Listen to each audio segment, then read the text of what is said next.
March 13th, 2024, my best friend's 21st birthday.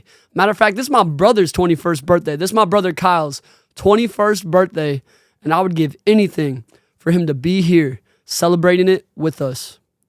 This is the 6th birthday that we will celebrate without my brother Kyle because unfortunately, just under 7 years ago on April 23rd, 2017, Kyle made the permanent decision to end his own life.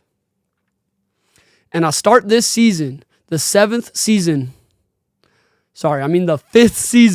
of the Underwater FlyZone Podcast. I start season 5 here today on March 13th on Kyle's 21st birthday because this season is fully, wholeheartedly dedicated to spreading mental health awareness.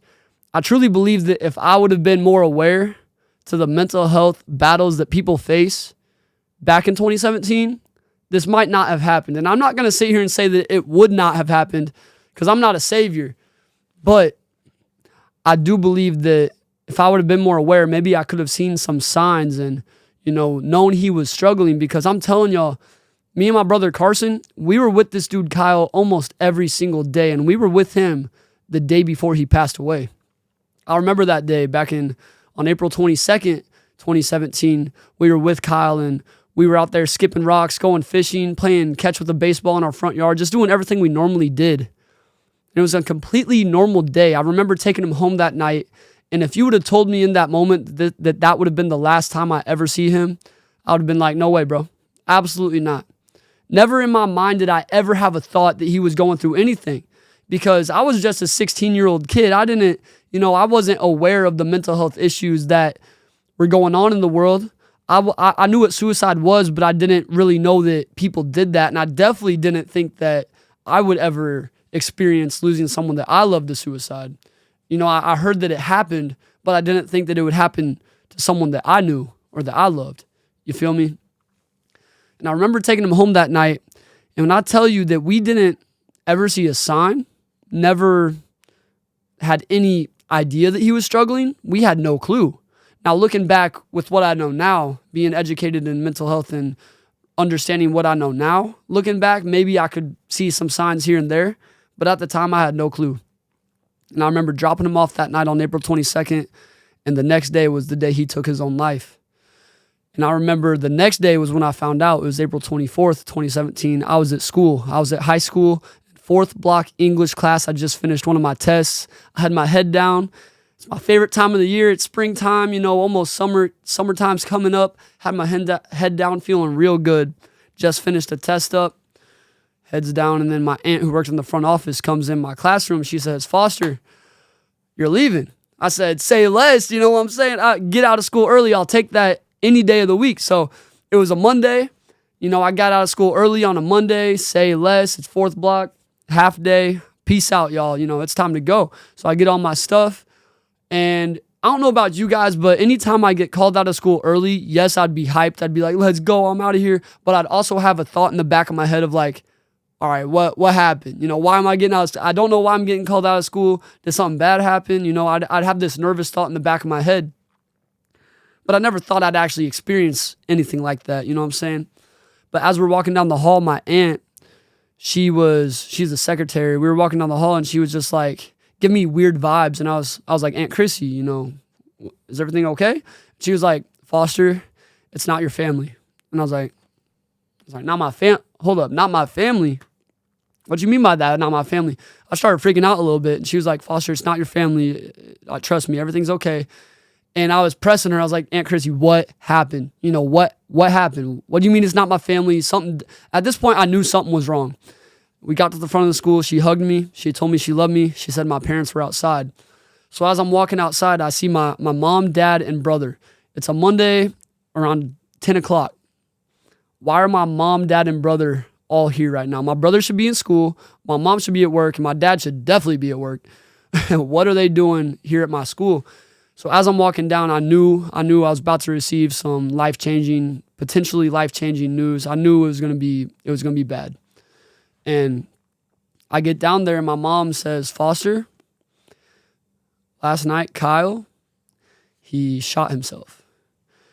And like I said, to me, I had no clue that people really actually had mental health battles, or I was so ignorant to mental health issues. I was so ignorant to suicide. I didn't know anything about this. So when she said Kyle had shot himself, in my head, I was like, okay, well, is he good? And I even asked, I was like, okay, is he all right? I figured he like shot himself in the foot by just messing around with a gun or something, accidentally shot himself in the foot. I never thought that he would have actually done it intentionally and like passed away from it. But my dad looked at me and he was like,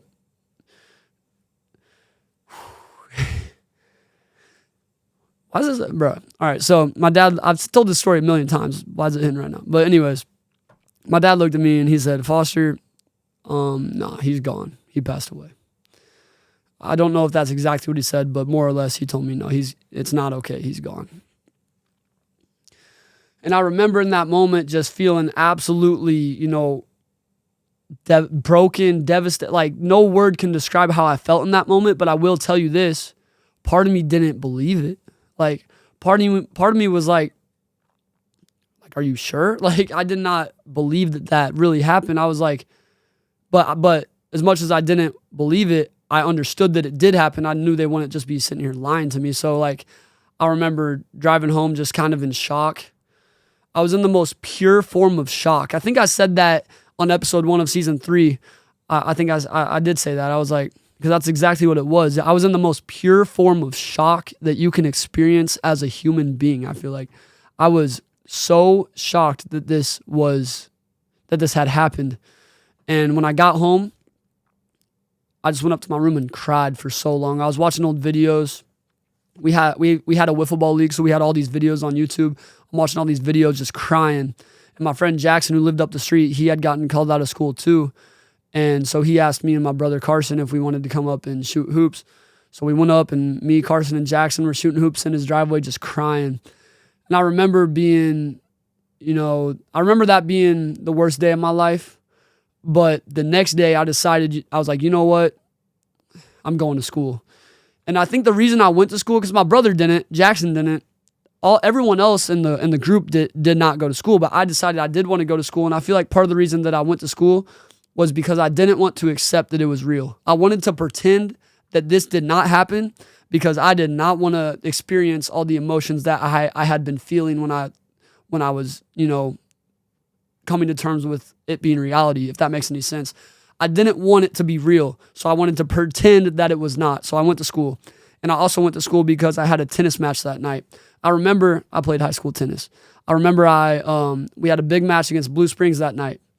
Good team. Blue Springs we probably thought they were going to beat us, but we went out there that night. I remember on the way there, I had tears rolling down my face on the bus, just crying. I remember warming up. I had tears rolling down my face as well. And you know what's crazy? I don't know if you've ever been to a high school tennis match, but normally there's just a bunch of courts and there's like a couple people watching each game and that's it. It's like your mom might be there watching, your dad might be there watching, maybe a couple of your friends, but no more than 10 people are watching your match. It's like it's not that deep. It's high school tennis. But that day, for whatever reason, Blue Springs, their high school tennis courts have one court specifically that's like a primetime court. It has bleachers all the way around it.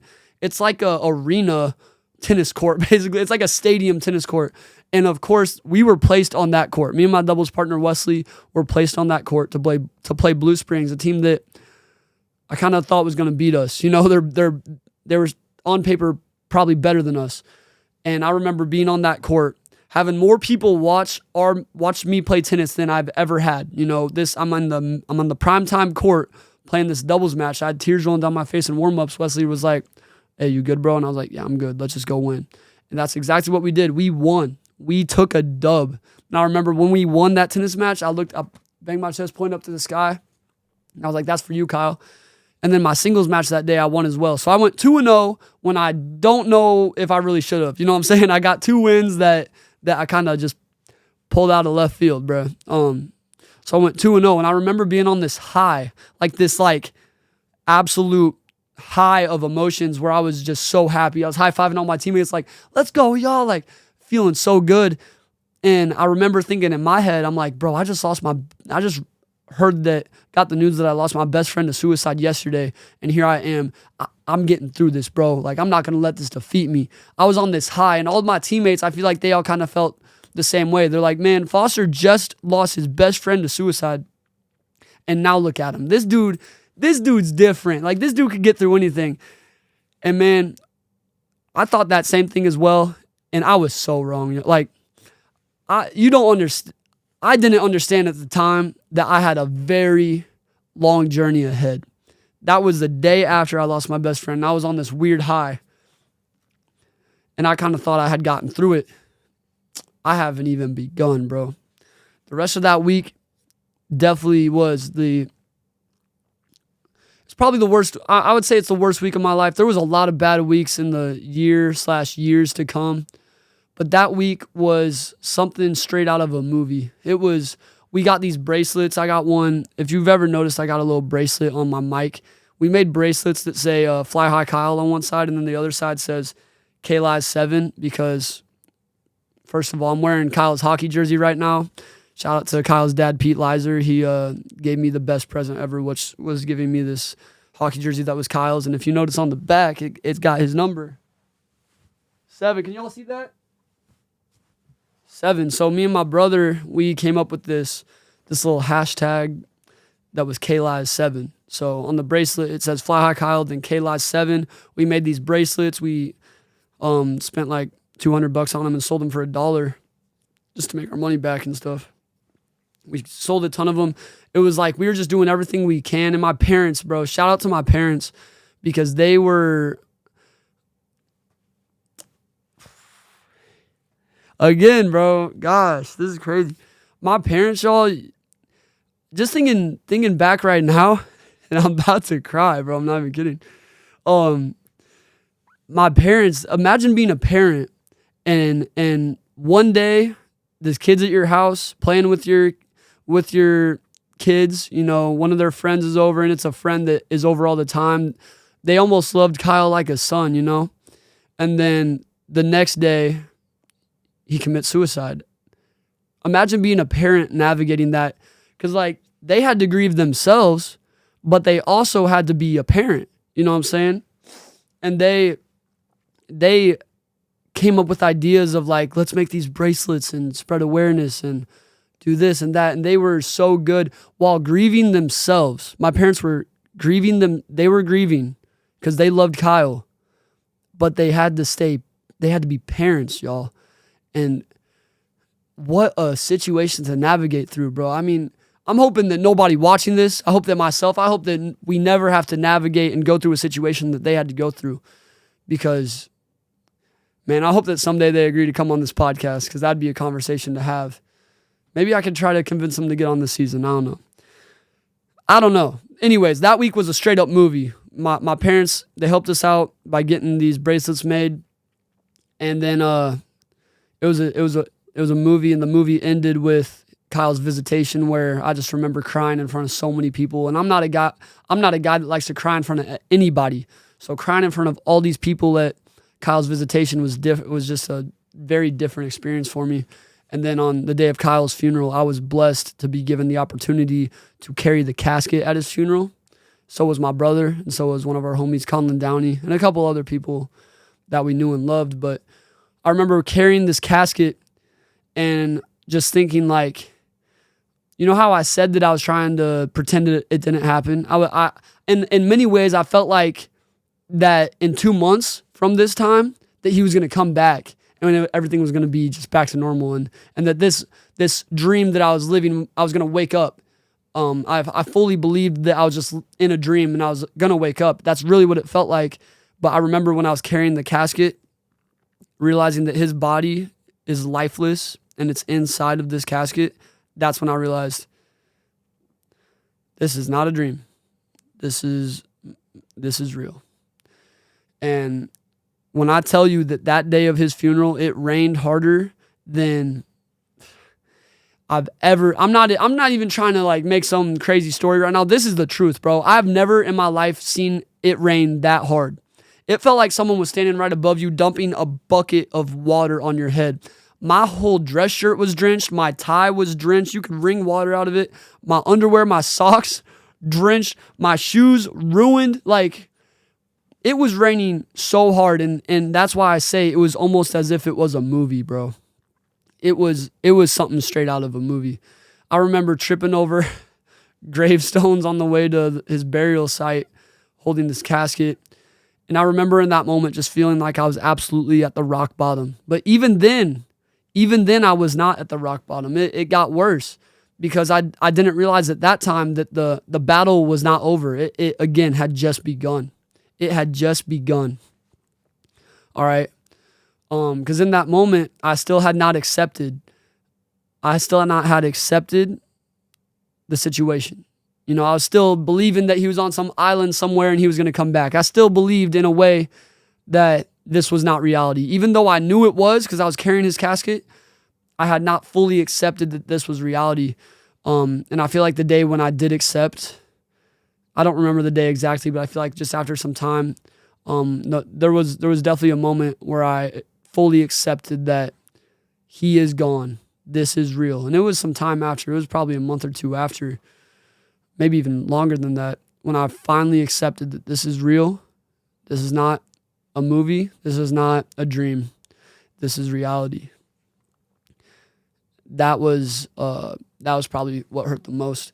But then the thing after acceptance is once you accept that this is reality, you then have to make another decision. The first decision is, do I want to accept that this is real, or do I want to live in denial for the rest of my life? And I lived in denial for a very long time. I lived in denial. I would honestly feel pain just to hold on to him, because I felt like if I stopped feeling pain, if I stopped feeling depressed about the situation, then I'd be letting go and moving on. And I did not want to move on. I did not want to move on. I would rather feel pain and hold on to him through that pain than let go of the pain and move on, because I did not want to move on. Feeling pain kind of kept me in that state that I was in that week of his funeral. That week, when I would feel pain, it'd kind of bring me back to that week. And that week is exactly where I wanted to stay, because that was kind of the last of him, because I knew once that pain went away, I'd be moving on, and I did not want to move on, if that makes any sense. So after I stopped living in denial, because I had the choice, accept that this is real or deny it for the rest of my life. The first choice I had to make was accept that this is real. So now I accepted it's real. I thought that was the end. I thought that, boom, I'm good. No, because after you accept that it's real, you then have to make another decision. Do I want to allow myself to experience the emotions that come with this reality? Or do I want to push these emotions down, suppress them, and never feel them? All right. But let me tell you something. If you make that decision to suppress your emotions, never feel them, instead of expressing the emotions that you should feel, you instead push them down, you may end up like one of these, angry grandpas out here having road rage, or the angry older person that you may know that just is so negative and hates everything about life. I fully believe that those people that are very, they're in their older years and they're very angry, it's probably because they did not allow themselves to experience emotions that they should have experienced during a trauma that they went through in their life. So I made another decision. I'm not going to push these emotions down. I'm going to face them head on. I'm going to go through this. I'm going to go through the mud. I'm going to go through the worst of it.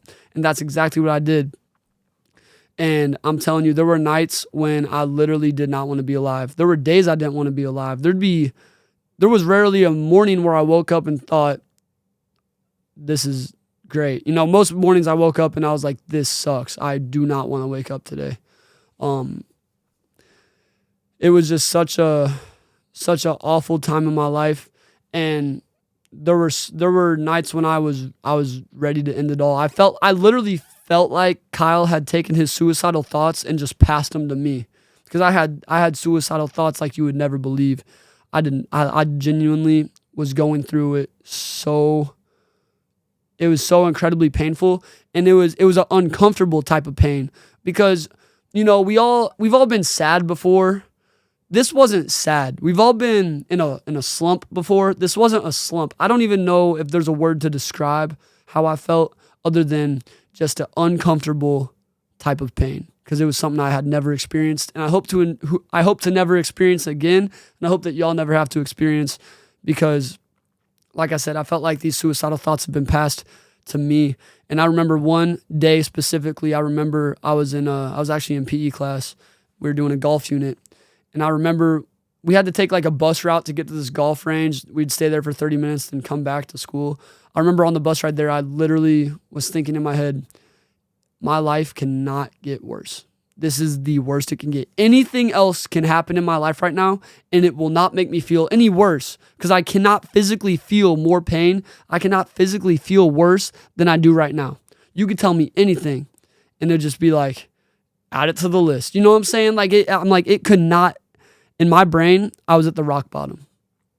And I feel like every person who attempts to end their life, every person that successfully ends their life as well, every person that makes the decision that they want to commit suicide and that they act on that decision, it's because they're at that same point. They're at that rock bottom that I was at. But instead of making the decision to end my life, I made the decision to realize that, hey, if I'm at the rock bottom, if it can't get worse, then it could only get better. If it literally can't get any worse, that means the only direction I can go from here is up. And I also understood this, that the problems that I was going through in my life, those problems were temporary. Those problems, if I give it enough time, if I fight hard enough, if I keep pushing, eventually I'm going to get through this. Every problem you have in your life is temporary, all right? Every problem you have in your life is temporary. But do you know what is permanent?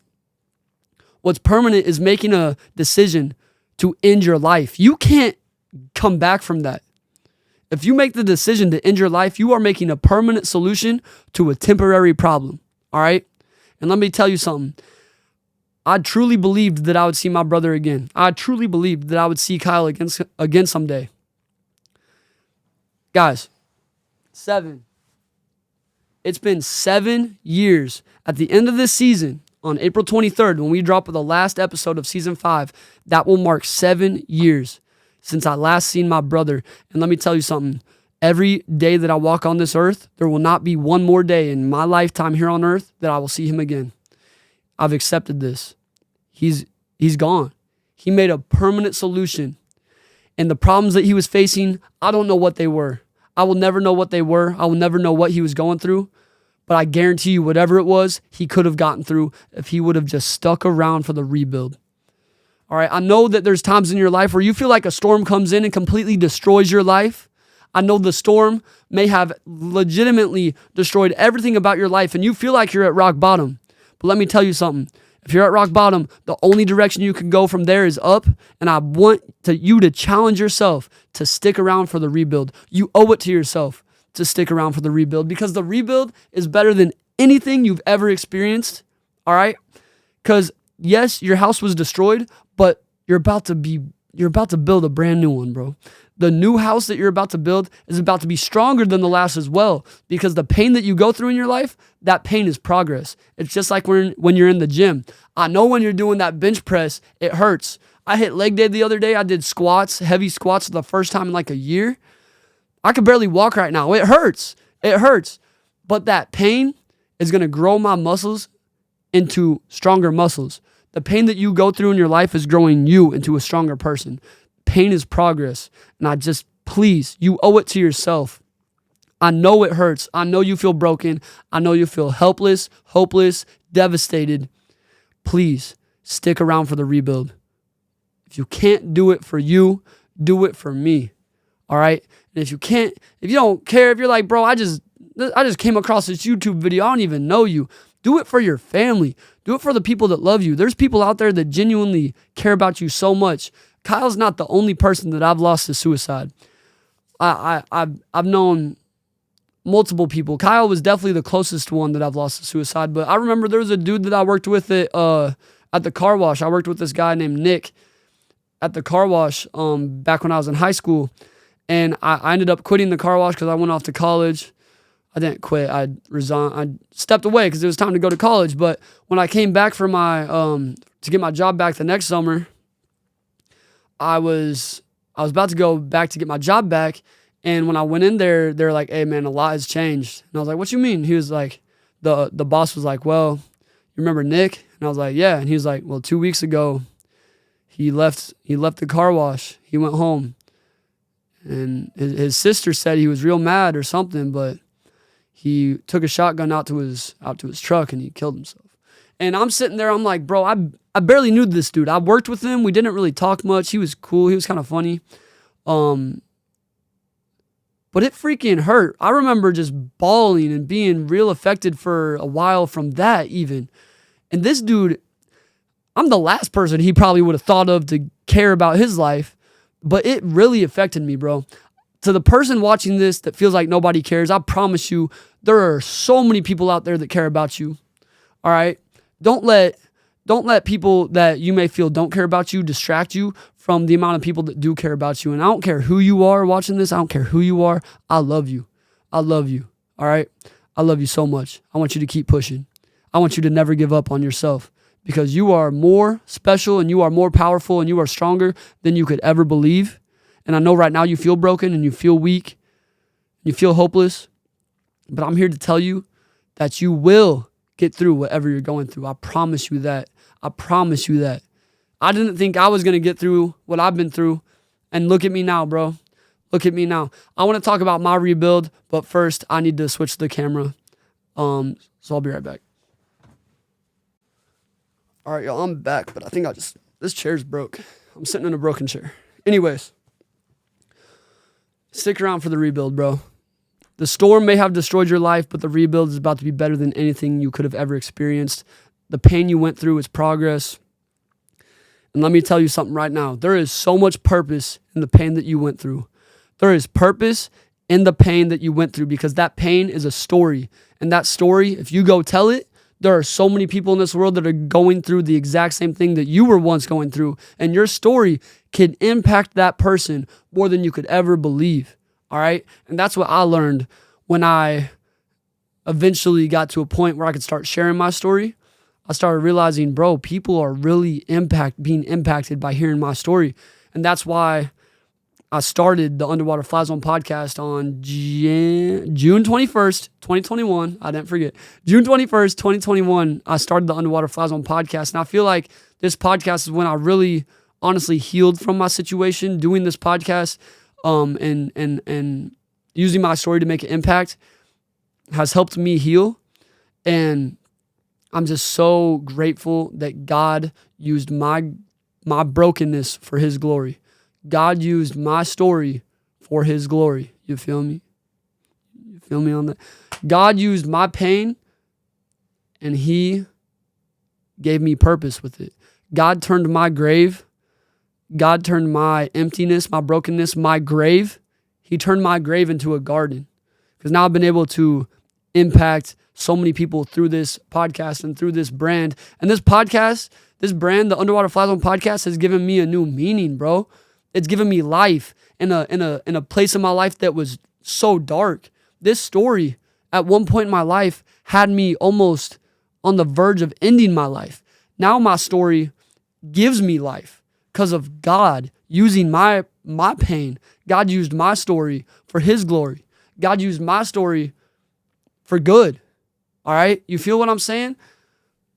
This story of my best friend committing suicide, I literally had plans of how I was going to end my life.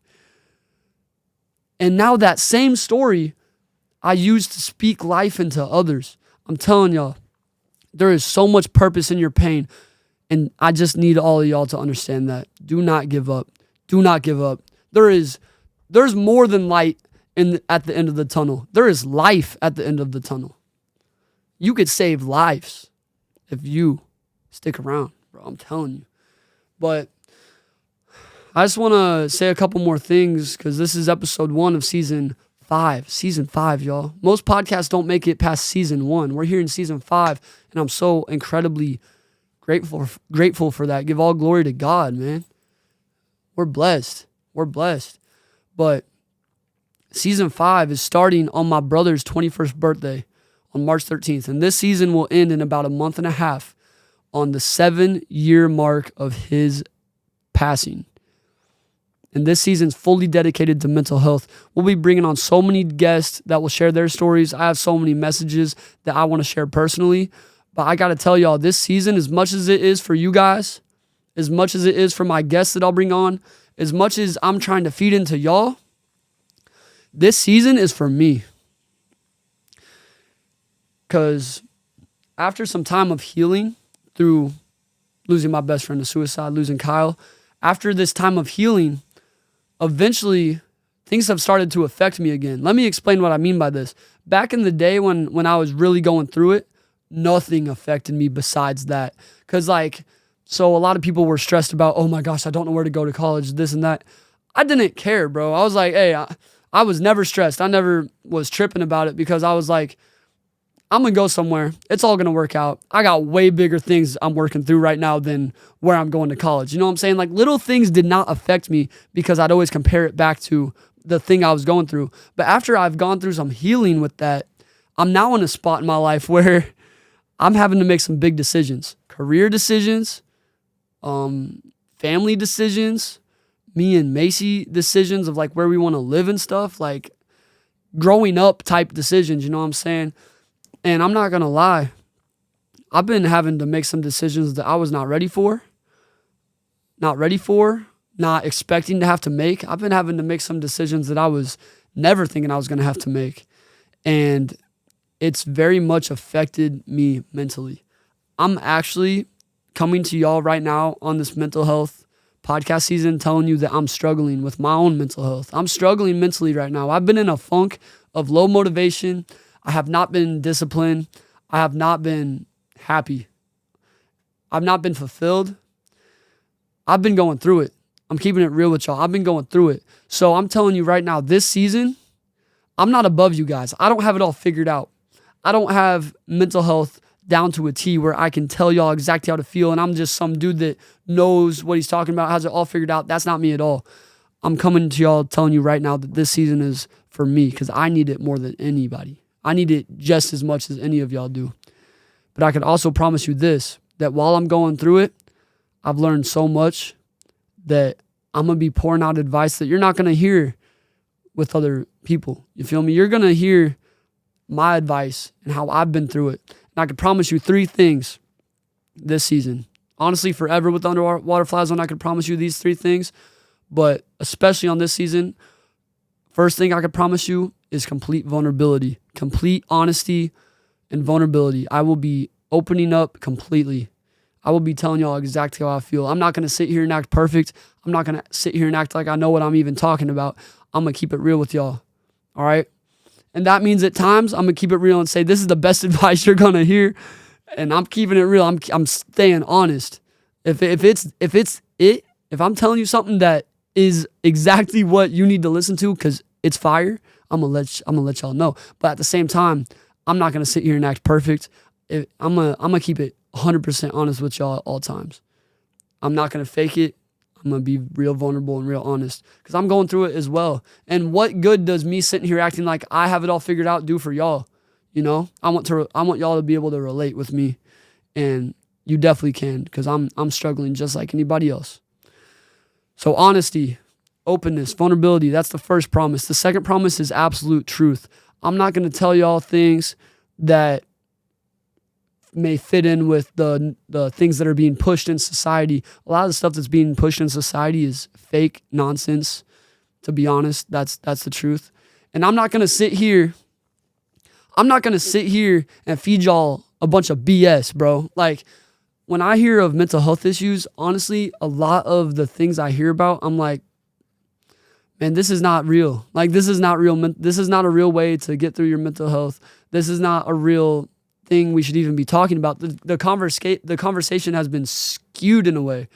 I'm keeping it real, and I'm telling y'all the truth. I'm telling y'all how it is. All right? And that's just the way it's going to be. And if you don't like that, I'm sorry, this might not be for you. This might not be the podcast for you, but if you like the type of stuff you've heard today on this episode, this is a lot of what I'm going to be bringing the rest of the season. All right? And the third thing that I could promise you, what was it? Consistency. That wasn't it. I forgot the third thing. Gosh dang it. See, this is me keeping it honest, all right? I forgot the third thing. My mom's going to watch this and be like, this is why you should write stuff down, Foster. Well, sorry, I don't like to sit here and read off a script. I like to be open and honest and off the top, you know what I'm saying? But I will say just the third thing I can promise y'all is that I'm going to stay consistent because honestly, I made that commitment. I made a commitment to a year straight of weekly podcast episodes. And by episode 4, I had dipped on it, and I hope that didn't make people lose faith in me. But there's no reason you should lose faith in me, because the decision I made to end that was not because I couldn't do it. It was because I didn't feel that it was God's calling for me. This season, though, we're coming. We're coming. We're coming, and we're bringing heat with us. We're packing heat this season, bro. I'm bringing my best. I'm bringing my all. I'm giving my all to you guys. And yeah, that's episode 1. I do want to say one last thing. I know that I just said I've been going through it. And another thing that's been making me go through it is that I was at the Chiefs parade. I don't know if you heard about the Chiefs Super Bowl parade, but it did get, there was a shooting that happened and someone did die, and they were, 50 yards from me. And just experiencing that, I didn't see anything. I didn't see anything traumatic besides, FBI agents running down at us and cops everywhere, ambulances everywhere. It was kind of this feeling of like, you are in a very historical event. Like that was a day in Kansas City history that will live forever. And I was in the mix of it. You know what I'm saying? And my parents saw things that they could never unsee. And that really affected me mentally. But at the same time, the reason I bring this up is because I take full responsibility for that type of behavior in my city, because I feel like it is my calling and it is my purpose to spread a positive message and to reach people, to reach everybody in the city. And the fact that some people cared so little about their lives that they could go into a parade, have a shooting in the middle of it, give up their life for whatever they were arguing about, they will now be in prison for years on end. They took a lady's life. Like, the fact that people were that low in their life, bruh. All right, I don't know why the camera just cut out, so I'm going to make this quick. But basically, the fact that people were that low in their life in my city, I take that personally, bro. And it motivates me to push harder than I've ever pushed before, because we need to reach everybody. Our message that your life is worth living, oh, gosh dang. All right, because our message that your life is worth living needs to be heard by every single person in Kansas City, and it needs to be believed. Every person in the city, in my city, Kansas City, every person needs to believe that their life, that your life, it's worth living, bro. It's worth living. Do not give up on yourself. Do not ever quit. Do not ever think that your life is not worth it, because it is, bro. Your life is worth living. Forever, that statement will remain true. And that's all I got to say, because this camera's about to cut out again. So I just want to say I love you guys, and I'm so excited for this season, and I hope this episode was fire. And I'm so glad to be back, and I can't wait for everything that is to come. I can't wait to see what God has in store for us this season. And the last thing I want to say is, yes, I've been unmotivated, but bro, when I think about that whole parade situation, it motivates me so much to go harder than anybody, to spread a good message in the city. And I'm going to give a challenge. We're going to give challenges again this season. So make sure, if you follow the challenge, you got to make sure you tap in with us. All right. Follow the challenge, and let us know how it goes. All right. So your challenge this week, this is just a challenge to everybody. Outwork me. Work harder than me on making a positive impact in the city. And maybe you're not from Kansas City. Outwork me on making a positive impact in your city. Spread more love than me. Do better than me. That's your challenge. Do better than me. I don't say that in a cocky way. I don't say that like, look at me, bro. I say that because if we're all competing against each other to do good, that's a competition I can get behind. All right? I know a lot of people out here, especially in the city, are competing with, a lot of violent acts. Like, oh, who could do more violence? Who could do more harm in the world?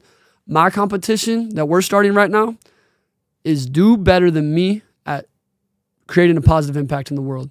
That's the competition that we're going for this season. So I'd love to see what y'all do in your cities and your communities on making a positive impact, because you can do more than you can imagine, bro. Every single one of you can do so much. Don't look at me and think, bro, that's not fair. You got a podcast, you got this, you got that. Bro, I made all this out of my bedroom. I borrowed my friend's microphone and my friend's laptop. I didn't even start with my own equipment. Bro, I made this out of nothing, bro. Like, you can do it too. And this doesn't even have to be what you do. Maybe a podcast isn't your thing, but do something. Spread love. Don't just sit around and make Instagram posts about spreading love. Spread love for real. Do it for real. Words are one thing. Actions are where it's really at. All right, so spread love. That's the challenge. Spread more love than me. I'm going to be grinding, bro. I'm motivated. The parade got me motivated to push harder than ever. And I'm ready to go. So I hope y'all are ready too. I can't wait to see what y'all do. I can't wait to get in the rest of the season. And I love you guys. So, hey, have a blessed week. Let me know what you do with this challenge. And we'll see you guys. Last thing, I don't know when these episodes are coming out. They're going to be coming out rapid fire. So I'll see y'all in the next episode. Love all you guys. Have a great week. Peace out.